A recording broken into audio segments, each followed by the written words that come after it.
Bueno, son muchas las cosas realmente que se desprenden de la tasa de interés y queríamos rápidamente darles una actualización sobre algo interesante que tiene que ver directamente con el tema del dólar. El dólar ha estado muy volátil, ¿cierto? De hecho, si ustedes ven las noticias de todos los países de Latinoamérica, el dólar ha estado moviéndose mucho. En la mayoría de países se ha estado devaluando la moneda local, es decir, que el dólar se ha venido fortaleciendo. Y ahí podemos ver en la siguiente, este es el caso de Chile, por ejemplo, en el caso del peso mexicano también, y esa era también parte de la retroalimentación que nos daban en el evento de México, porque ha habido una gran devaluación del peso mexicano frente al dólar. También en el siguiente podemos ver el caso de Paraguay, está pasando exactamente lo mismo. Y en la siguiente, el caso de Colombia, donde también. Entonces, ¿a qué se deben todos estos cambios? Estamos en un año de elecciones, ¿cierto? Y ustedes saben que los años de elecciones son normalmente años que generan mucha incertidumbre para los capitales extranjeros, ¿cierto? Y sobre todo esas capitales que llaman golondrina, que entran y salen de los mercados viendo qué oportunidades hay, dependiendo de lo que va pasando con la economía. Pero más importante que las micro subidas y bajadas o en el corto plazo los movimientos es, en la siguiente lámina les queremos mostrar algo importantísimo. ¿Por qué? Porque no solamente el cambio del dólar impacta pues en el consumo. Ustedes saben que la mayoría de los países latinoamericanos importamos más de lo que exportamos, ¿cierto? Es decir, le compramos más al mundo de lo que nosotros producimos para venderle al mundo y la mayoría de importaciones se hacen en dólares.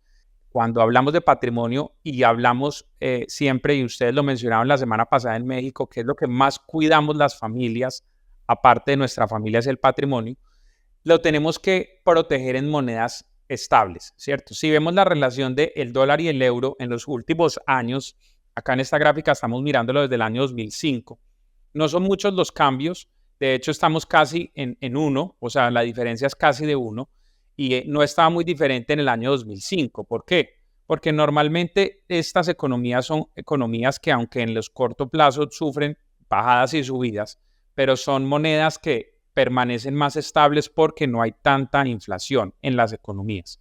Aunque bueno, algunas economías sí lo están viendo, sobre todo desde el COVID, desde la pandemia, pero no tanto.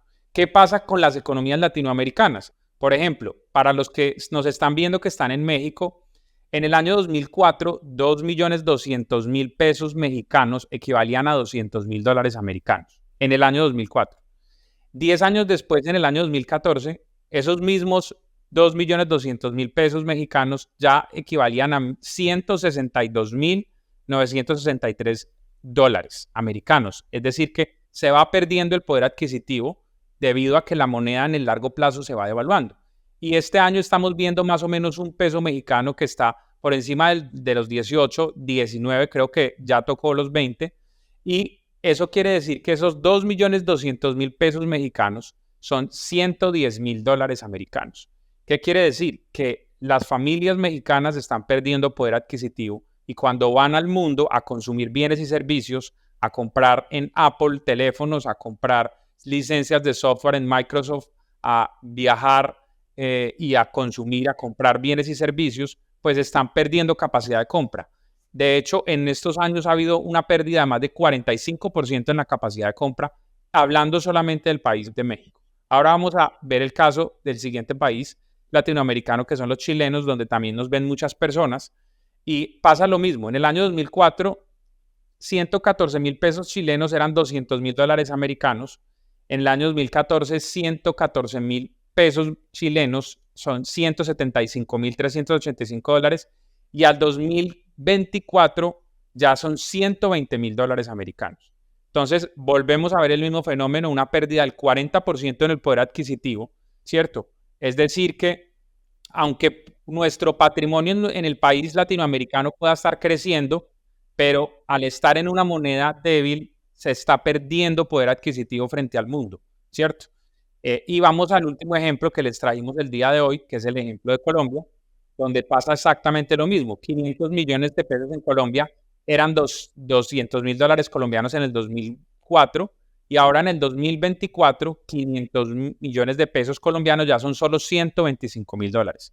38% de pérdida en el poder adquisitivo para las familias colombianas. Por eso es que también nos pasa mucho, Carlos, Andrés y María Elena, que llegan los latinos y dicen, pero es que se está poniendo todo muy caro en Estados Unidos. Pues por supuesto, porque la moneda está perdiendo valor y cada vez es más, hay que sacar más de dinero en nuestra moneda local para poder consumir, para poder comprar y para poder hacer una inversión. Por eso es que es inteligente las personas y las familias que están dolarizando parte de su patrimonio y están protegiéndose en estas monedas fuertes. ¿Por qué Estados Unidos es una economía tan sólida? Las empresas con mayor facturación en el mundo, o sea, que más venden en el mundo entero, en su mayoría son empresas americanas. Está Walmart, está Amazon, está Berkshire Hathaway y está Apple. Empresas americanas que le venden productos y servicios al mundo, ¿cierto? Las otras son empresas asiáticas, ¿cierto? Pero solamente 3 y las otras 4 son americanas. Y si vamos a la última imagen, las empresas de mayor capitalización bursátil, quiere decir las empresas que más acciones hay en el mercado circulante, que más personas tienen acciones y que más compran, son Microsoft, americana, Nvidia, americana, Apple, americana, Alphabet, americana, Amazon, americana y Meta, americana, ¿cierto? Entonces, ¿qué pasa? Que todos los países en Latinoamérica hoy pagan Netflix. ¿Y a quién se lo pagan? A una empresa americana. Casi todos los países compran un celular, un smartphone, y casi siempre compran ese smartphone de una empresa americana.